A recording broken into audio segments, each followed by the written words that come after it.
Okay, hi. So here we are in week two.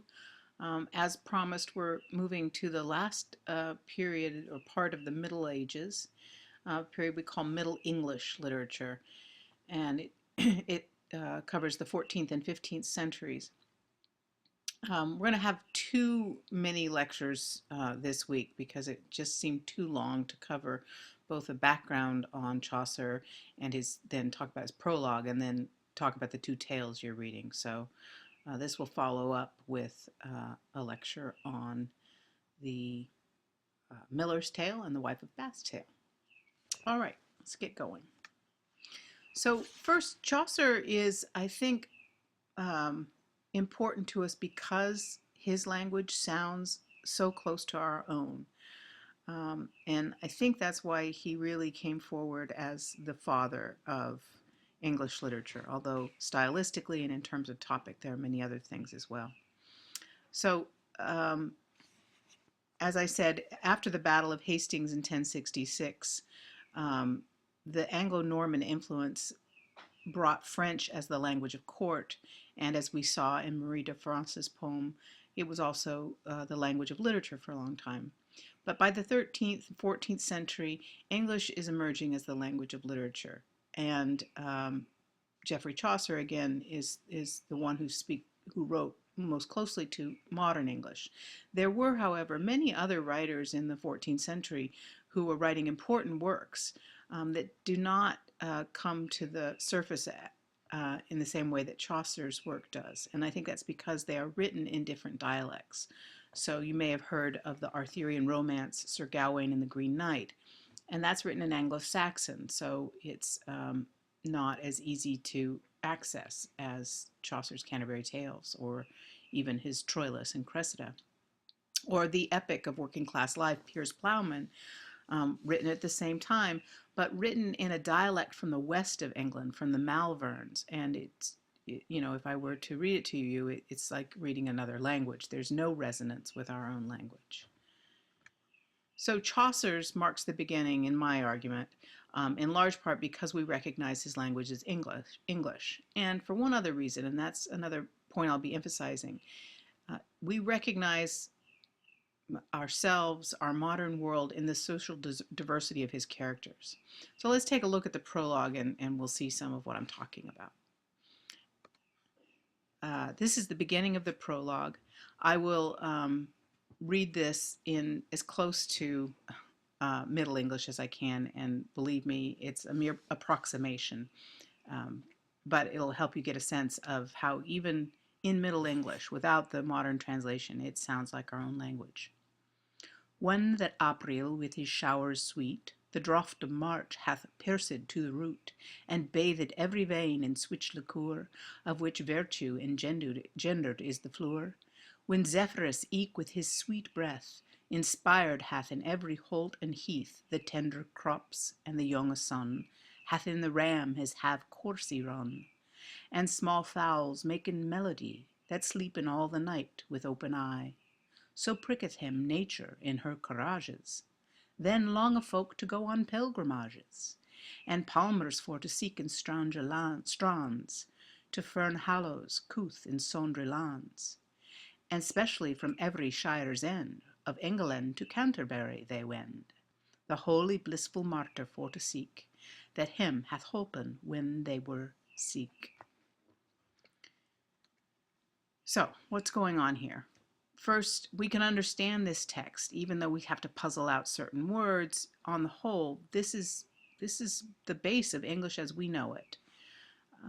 Just to reiterate, too, we can still see the influence of the Norman conquest. Note the syllabic verse here and the end rhyme, sweet root or sweet root, liqueur, fleur. You look at it and you see those influences still persist from the Anglo-Normans. But underneath that is the rhymed syllabic verse that the Anglo-Normans offered. Or sorry, underneath that we can hear the stress patterns from the Anglo-Saxons. So rather than, as the French would pronounce it, one that après with is showers sweet, with no emphasis on any particular word, we have that double stress of the Anglo-Saxons when we read it, and Chaucer would have read it. Juan that Aprils with his showers sweet. So we see both the Anglo-Norman and the Anglo-Saxon influence in this emerging English language. Chaucer's tales also reflect the change that's happening in the 13th and 14th century. Um, we're nearly a half a millennium from Beowulf, and England is now emerging as a leader in Western Europe, far different from the 6th century and the sort of more tribal, primitive scene. This is an age of expansion and a time of peace. And Chaucer, like many others after him, used writing in a way that we find almost contemporary. In other words, he uses it to talk about social issues. He demonstrates the cosmopolitan nature of London of the 14th century, and he's very inclusive in his treatment of characters. So these are the points I'll be stressing as we talk about his works. First, the cosmopolitan nature of London in the 1300s. There's none of the primitivism or the clan focus of Beowulf. In fact, a new worldview is reflected here. Nature, for example, is not the cruel and dangerous force that it was in Anglo-Saxon verse. It's sweet. And that sweetness, in fact, is a part of the fact that this is written in the medieval warm period, a time when England was even much warmer than it is now. It was also a time of much less strife. There's other cosmopolitan influences in the prologue that I can, or even just the section I read to you that I can point out. For example, there's a reference to Petrarch, the Italian poet Petrarch, in the Rhapsody to Spring, which has actually become almost a trope. We'll see it, or you would see it if we read Eliot's The Wasteland at the very end of our frame of British literature, because in The Wasteland he has a sort of counter or a parody almost of this Rhapsody to Spring. The reference to Zephyrus and the ram that we heard in this is a reference to 14th century science. It is a reference to astrology, which was emerging at that time. You can still see the influence of French, which again is a cosmopolitan language. Courage, pilgrimage were words that came from that part of the prologue that I read you. So on the whole, this is a poetry that's drawing on learning and bodies of institutional learning that will become part of the universities in short order. But at this point, Chaucer's in a sense demonstrating the cosmopolitan nature of his education and the cosmopolitan nature of London in the 14th century. So let's look closely at the prologue. It's spring, as I said, and nature has awakened, and there's a sort of sweetness in the air. And folks want to go on holiday or holy day. So Harry Bailey, who's a sort of tour guide, has organized this pilgrimage from London to Canterbury Cathedral in the county of Kent. And as we read the prologue, you'll find there's 29 pilgrims. One of these is Chaucer. And each Harry Bailey has given a task as sort of a kind of in-flight entertainment on this journey. He said that each character will tell 4 tales, 2 going to Canterbury and 2 coming back. And this will function to make things interesting when they stop in the evenings and are sitting in the alehouse, but it will also then allow Chaucer to explore the diversity of characters. This structure, by the way, is a reference to Boccaccio's Decameron, again, another Italian writer, and he has a similarly bundled collection of tales from different characters. So we see that Chaucer is sort of situating himself in a library of European literature, and again, speaking to the cosmopolitan world that he's now living in. So a little bit about Chaucer's characters. They reflect a stratified class system. The noble, the knight, it tells the first tale, and his tale is a romance, and it is the most formal tale. The lowest characters are represented by the cook, the reeve, the miller, whose tale you'll read. And then there are many other classes represented here, the middle class. The wife of Bath is in some ways middle class. She's a merchant and sort of businesswoman. So all classes are represented here.